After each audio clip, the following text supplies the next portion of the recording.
Who else but Foxy? The Tale of Peter Rabbit by Beatrix Potter.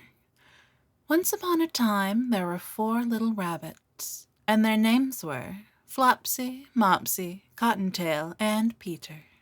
They lived with their mother in a sandbank, underneath the root of a very big fir tree. "Now, my dears," said old Mrs. Rabbit one morning, "you may go into the fields or down the lane, but don't you go into Mr. McGregor's garden. Your father had an accident there. He was put in a pie by Mrs. McGregor. Now run along and don't get into any mischief. I'm going out." Then old Mrs. Rabbit took a basket and her umbrella to the baker's. She bought a loaf of brown bread and 5 currant buns. Flopsy, Mopsy, and Cottontail, who were good little bunnies, went down to the lane to gather blackberries. But Peter, who was very naughty, ran straight away to Mr. McGregor's garden and squeezed under the gate. First, he ate some lettuces and some French beans, and then he ate some radishes. And then, feeling rather sick, he went to look for some parsley. But round the end of a cucumber frame, whom should he meet but Mr. McGregor?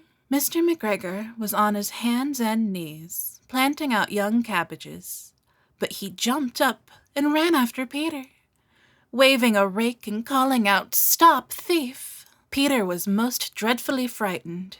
He rushed all over the garden, for he had forgotten the way back to the gate. He lost one of his shoes among the cabbages, and the other shoe amongst the potatoes. After losing them, he ran on 4 legs and went faster, so that I think he might have got away altogether if he had not unfortunately ran into a gooseberry net and got caught by the large buttons on his jacket. It was a blue jacket with brass buttons, quite new. Peter gave himself up for lost and shed big tears, but his sobs were overheard by some friendly sparrows, who flew to him in great excitement and implored him to exert himself. Mr. McGregor came up with the sieve, which he intended to pop under the top of Peter, but Peter wriggled out just in time, leaving his jacket behind him, and rushed into the tool shed and jumped into a can. It would have been a beautiful thing to hide in if it had not had so much water in it. Mr. McGregor was quite sure that Peter was somewhere in the tool shed, perhaps hidden underneath a flower pot. He began to turn them over carefully, looking under each one. Presently, Peter sneezed. "Kershoo!" Mr. McGregor was after him in no time, and tried to put his foot upon Peter, who jumped out of a window, upsetting 3 plants.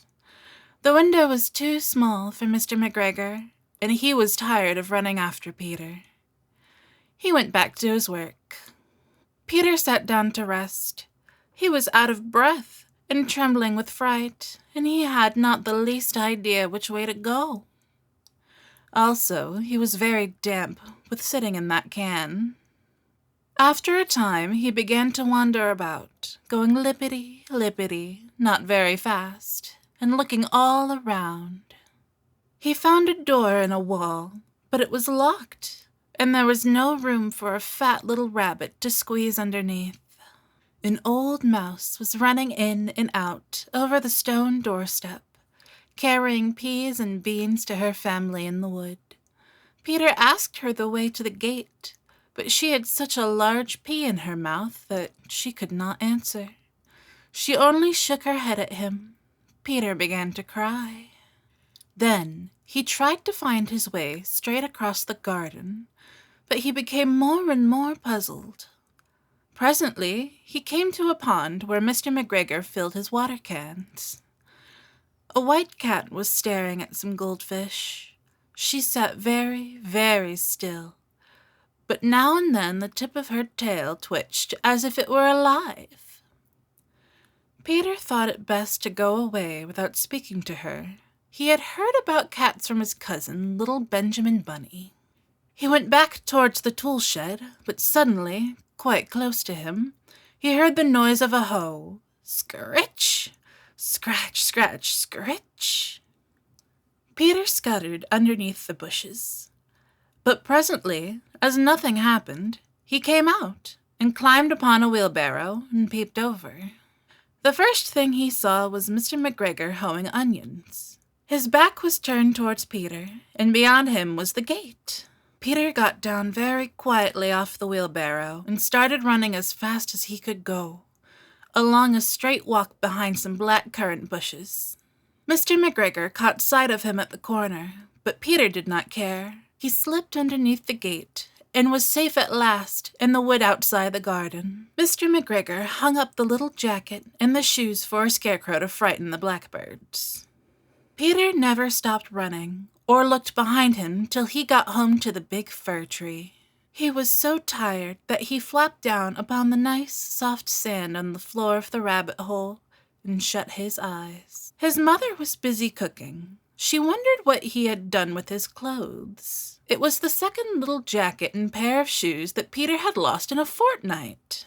I am sorry to say that Peter was not very well during the evening. His mother put him to bed and made some chamomile tea, and she gave a dose of it to Peter, 1 tablespoon to be taken at bedtime. But Flopsy, Mopsy, and Cottontail had bread and milk and blackberries for supper.